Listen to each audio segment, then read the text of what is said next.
अस्सलामुअलैकुम dear students. उम्मीद है आप खैरियत से होंगे। तो आज हम जियोग्राफी 8th हमारी जो लेसन थी एग्रीकल्चर वो हमने कंप्लीट की। तो आज हम इसकी एक्सरसाइज करने जा रहे हैं। तो हमारा पहला क्वेश्चन जो है यहाँ पे वो है व्हाट्स एग्रीकल्चर। एग्रीकल्चर क्या है? मैंने आपको पहले भी ये डिस्कस किया आपके साथ कि एग्रीकल्चर क्या है, लेकिन आज हम ये एक्सरसाइज करने जा रहे हैं। तो आज पहला क्वेश्चन है व्हाट इज़ एग्रीकल्चर, कि एग्रीकल्चर क्या है। The word agriculture is derived from Latin word ager और agri meaning soil and culture.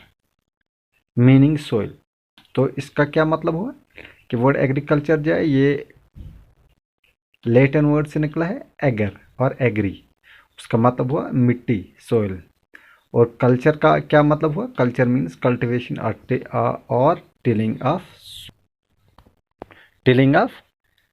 Tilling of soil. तो ये पहला क्वेश्चन कंप्लीट हो गया। अब दूसरा क्वेश्चन क्या है? Name the factors influencing agriculture. वो कौन कौन से फैक्टर्स हैं जो एग्रीकल्चर को इन्फ्लुएंस करते हैं, कि कौन कौन से फैक्टर, ये हमने भी डिस्कस किया हुआ है, मैंने आपको ऑलरेडी बताया हुआ है कि कौन फैक्टर्स हैं जो एग्रीकल्चर को, जो काश्तकारी को जो इन्फ्लुएंस करते हैं। तो यहाँ पे बहुत सारे फैक्टर्स हैं, वेरियस फैक्टर्स इन्फ्लुएंसिंग एग्रीकल्चर। और फेवरेबल टोपोग्राफी, फेवरेबल जो है फेवरेबल टोपोग्राफी होनी चाहिए, जियोग्राफी होनी चाहिए, फेवरेबल क्लाइमेट होना चाहिए एक क्रॉप ग्रो करने के लिए हैं। जो भी क्रॉप्स हम ग्रो करते हैं अपने खेतों में उसके लिए अच्छा क्लाइमेट चाहिए ताकि वो क्रॉप जो है वो अच्छी तरह से ग्रो कर सके और अच्छा हमें प्रोडक्शन दे सके। तो दूसरा सोइल, मिट्टी भी अच्छी होनी चाहिए, जरखेज़ होनी चाहिए जिसमें क्रॉप्स ग्रो कर सकते हैं। एंड क्लाइमेट, क्लाइमेट भी अच्छा होना चाहिए, मोतदिल क्लाइमेट होना चाहिए ताकि ये चीज़ें जो हैं ये जो क्रॉप्स जो हम सो करते हैं, बीज जो हम बोते हैं या हम ट्रांसप्लांटेशन करते हैं, तो इन चीज़ों के क्रॉप्स के लिए इन चीज़ों का होना बहुत ही ज़रूरी है। तो तीसरा क्वेश्चन यहाँ पे हमारा है व्हाट इज़ शिफ्टिंग कल्टीवेशन, कि शिफ्टिंग कल्टीवेशन क्या है। शिफ्टिंग कल्टीवेशन क्या है मैंने आपके साथ डिस्कस किया हुआ है ऑलरेडी। तो अब हम ये क्वेश्चन यहाँ पे ये है व्हाट इज़ शिफ्टिंग कल्टीवेशन। तो ये शिफ्टिंग कल्टीवेशन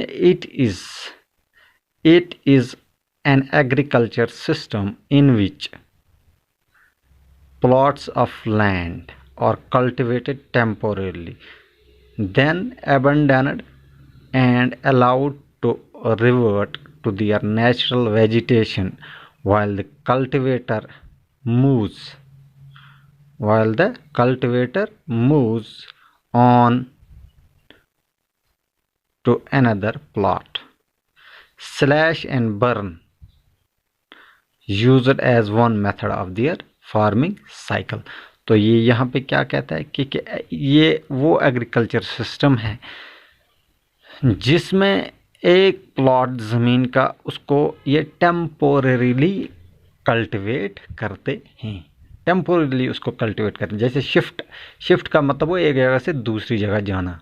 तो ये पहले उसको पहले उसको तैयार करते हैं, जो भी वहाँ पे वो पेड़ वगैरह होते हैं उनको काट देते हैं, या कहीं पे काटते भी नहीं हैं, कहीं पे काटते हैं।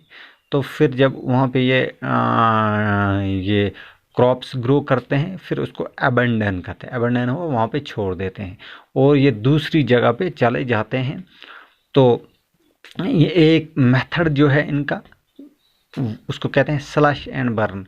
ये तमाम वहाँ पे जो पेड़ पौधे हैं जमा करके जला देते हैं और वो जो ऐश होता है वो मिट्टी के साथ मिला देते हैं।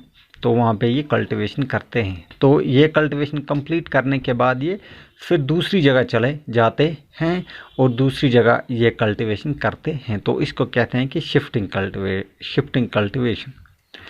अब है इसका what are the disadvantage of shifting cultivation, कि ये जो शिफ्टिंग कल्टीवेशन हम करते हैं इसके डिसएडवांटेजेस क्या हैं। तो देखिए पहला डिसएडवांटेज इसका है डिफॉरेस्टेशन। डिफॉरेस्टेशन है कि ये शिफ्टिंग कल्टीवेशन में इनको वो पेड़ पौधे जो हैं वहाँ पे होते हैं वो ये जला डालते हैं। हाँ, तो एक वो है डिफॉरेस्टेशन होता है वहाँ पे, और दूसरा है सोइल इरोजन। सोइल इरोजन जो है, सोइल इरोजन वहाँ पे होता है कि जब हम डिफॉरेस्टेशन हो गया तो नेचुरली है कि वहाँ पे सोइल इरोजन होगा। तो तीसरा है लैंड लूजेस इट्स फर्टिलिटी। तो लैंड क्या है, लैंड अपनी जो फर्टिलिटी है इसको वो लूज करता है। लैंड अपनी फर्टिलिटी जो इसको होती है वो लूज कर जाता है, वो फर्टिलिटी निकल जाती है लैंड से, ज़मीन से। तो ये इसके 3 डिसएडवांटेज हैं। ये 3 क्वेश्चंस जो थे ये किए हमने। कल हम और क्वेश्चन जो हैं वो हम करने जा रहे हैं। तो आज इतना काफ़ी हो गया।